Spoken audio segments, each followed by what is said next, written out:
Are you tired of watching the same old Isekai? MC dies, gets reincarnated in a new world, is extremely OP, and of course has a harem of the most beautiful anime girls.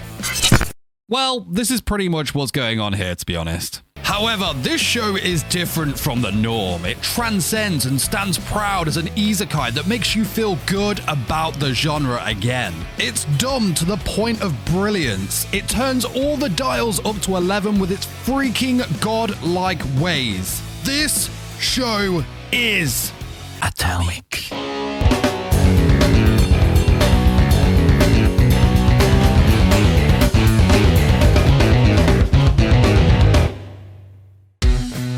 Isekai is a genre that is so overly saturated now, and only a very select few really stand out amongst the mundane. You know, classics like Re:Zero, Slime, Mushoku Tensei, Shield Hero, Konosuba, Gate, just to name about 20 there. By no way does that imply that I detest Isekai. No, not at all. The genre is fantastic and has a lot to offer, and when something is written correctly, it most definitely justifies the hype. But even so, I was definitely on guard when I approached the Eminence in Shadow.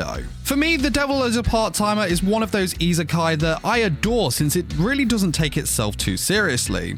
Eminence in Shadow also doesn't take itself seriously and is just straight out cracked when it wants to be. It has every cliche in an Isekai that makes your eyes roll, like a harem subplot and an overpowered main character, but it is done so well. The story follows Sid Kagano, who is basically playing out his own Batman fantasy and is obsessed with gaining more power, while at the same time he's doing whatever he can to blend in as a background NPC so that he can have his dark, edgy and mysterious power play that he's going for. Which he has nailed, to be fair. He has that whole I am the night thing down, you know, he's definitely put a lot of time and effort into his costume choice, which, you know, I won't lie, it does look sick, but that's what he's going for. It's basically all about the over-the-top theatrics with Sid when he is cosplaying as his overpowered OC Shadow. The guy literally does what he wants when he wants, and not because he needs to, but because he can. And mate, I respect that. Like, one episode he caught a fancy grand piano just chilling in a lobby, and you could see the clogs ticking in his mind. To us, just a piano, but to Sid, it was his power play wet dream going into overload as he basically steals the piano to set up in a cave, which was combined with some moody ass lighting. And boom, look how dark, moody, mysterious, and downright badass I look. Gotta say, commitment level 2 million is all I'm saying. Then there is the complete flip side where he is blending in as the background NPC. And like, his school is targeted by terrorists one day and they storm his classroom. You know, he could go straight out Shadow here and like absolutely obliterate the threat in the most cool and badass way possible. Here he could really play the hero card and save the terrified classmates all around him. And I've got to say, I mean, classmates were actually being slaughtered here as well. But, you know, however, no. This is the NPC opportunity where he can further his average and everyday character vibe that he's going for by dying in the most average character way. Our guy is absolutely foaming at the mouth with excitement that these terrorists had given him a background character situation in which he can die first so that the main character can live. Again, commitment level 2 million. So yeah, it's these two storylines that he's constantly playing between that really make this anime so good. And you just never know which situation he's going to play between or how one sets up another. As in that situation we just talked about, he of course survives because he used magic to fake his own death because, you know, he does whatever he wants, and then he stands menacingly upon the rooftop watching events unravel before going full badass assassin mode, taking out the terrorists. Amazing. So what's this show about? Well, I don't really know, to be honest, and I don't think anyone does for that matter. Like, there is somewhat of a story going on, but it chops and changes as it progresses because, well, Sid is basically just making things up as he goes along that plays to his vengeance fanfic story, and, you know, everyone just goes along with it, and these events ultimately become reality. It's crazy. Like, this is a real world he has been isekai'd in, you know, with real life problems and characters who have live or die situations going on, but Sid is like, mate, this is my story. I'm gonna go with whatever outcome gives me the best flex opportunity, and honestly, it's brilliant. Like, he just rolls with it and everything falls into place for him. Like, he has a harem of next level girls in his OP waifu Shadow Garden crew. He also gains unimaginable riches through their actions, and he just seems to land on his feet every single time. Now, there is a good cast of characters in this show. However, there's not a lot of character progression or depth for them, as there are just so many in the show, but some that really shined for me were Alexia, Rose, and Sherry, just to name a few of them. As for the best girls, well, there are certainly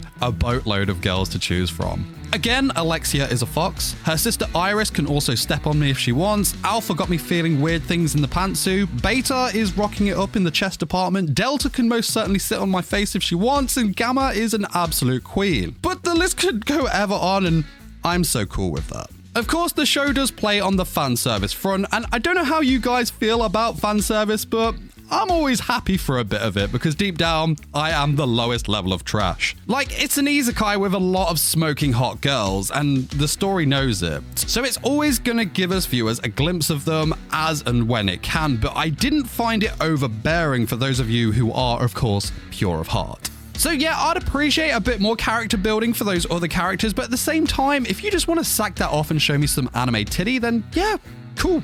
I'm satisfied with that. Now, on the topic of characters, there was one thing that stood out to me, and that is in one of the story's antagonists. Like, when I first saw his name, I was like, no. Seriously? That's gotta be a mistranslation for sure. There's just no way that's his name. But yeah, I shit you not, folks. His name is actually Perv Asshat, which, well, that's just a total Pokemon rival flashback from the early days, right? But yeah, again, this show can just go off the rails from time to time, and honestly, I'm cool with that. It's just random, you know? It's like, oh, I've got the name for the next villain. Oh, okay, bro, what are you going with? So yeah, I've settled with Perv Asshat. Oh, smooth choice, bro. Sounds menacing AF. So yeah, the Eminence in Shadow is literally pretty much based on Sid's whims and, you know, flex power plays, but it just works so well that you don't need a storyline to follow or characters to add more depth. His shenanigans are more than entertaining, and somehow it just really works for this show. And again, like I said, the show makes fun of itself, and its comedy is done very well in my opinion. Like, sometimes the jokes are those cliche anime, like isekai puns, but there are moments in there that will live with me for my entire life, I think.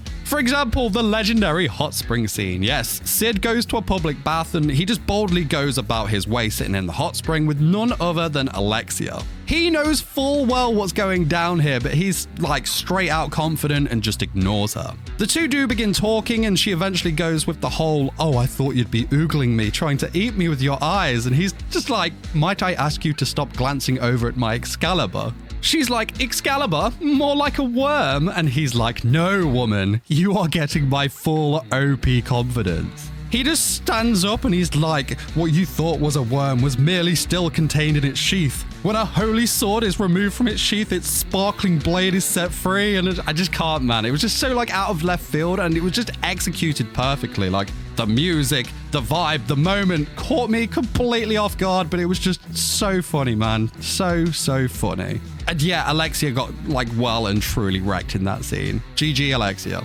Now, if we're talking scenes, there is one in particular that is the absolute pinnacle of this show, and what an amazing scene this was for so many reasons. So in the first episode, he explains that he has trained his soul, body, and mind to be like that and beyond their limits, but it's ultimately all for nothing as he doesn't have that special power that puts him beyond the rest. He says that a nuclear strike, right? No matter how hard he has trained and honed his skills, he would simply evaporate like the rest of humanity in its wake. So the question, how do you beat a nuke, stands out as Sid's biggest challenge.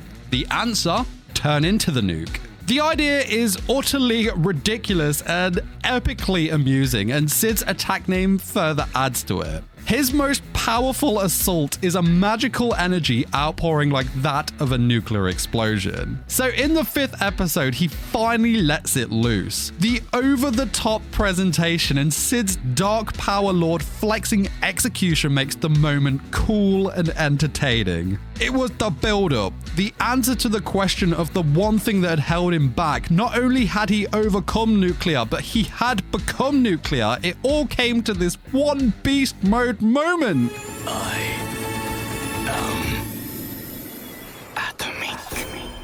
This was a complete mixture of so dumb and so epic at the same time. I think the thing that just really caught me off guard was the way that we just had that huge build-up, like, I am atomic. Like, the whisper just absolutely destroyed me, man. Like, the pose with it as well, it was just so funny, so damn cool, and just the biggest demonstration of his flex. It was amazing. To demonstrate that strength, his own strength, Sid unleashed an atomic-level attack and obliterated a sizable portion of a city. Sid's edgy and theatrical behavior is on absolute overdrive in this moment, and I am so for it. So yeah, this show was just something else, man. The visuals were great. Like, the world and the scenery were just breathtaking at times. I really did enjoy the designs of the other characters too, and I gotta say the fight scenes were just so good. Like, I wasn't expecting there to be as much gore and like people getting chopped into pieces as much as there was, but like, again, I'm just so for that. The fight scenes themselves were just really well choreographed and kept you wanting more. It just built an atmosphere to the fight itself, and you couldn't help but feel hype about it. Even when Shadow was fighting and you knew he was going to win and he'd be totally fine, it just kept your eyes glued to the screen. I am so excited that the Eminence in Shadow got its Season 2 announcement. Like, yes, it has its flaws and it does follow the norm, but at the same time, there is just something unique and something just out there that is so hyped that makes you want to see much more. Now, while you wait for the next video to drop, why not check out this video where I talk about another really good Isekai that is airing this season in the Magical Revolution. Oh, yes, and it's also a Yuri. Oi. But guys, that is it from me. You take care. I will see you soon. Bye-bye. Peace.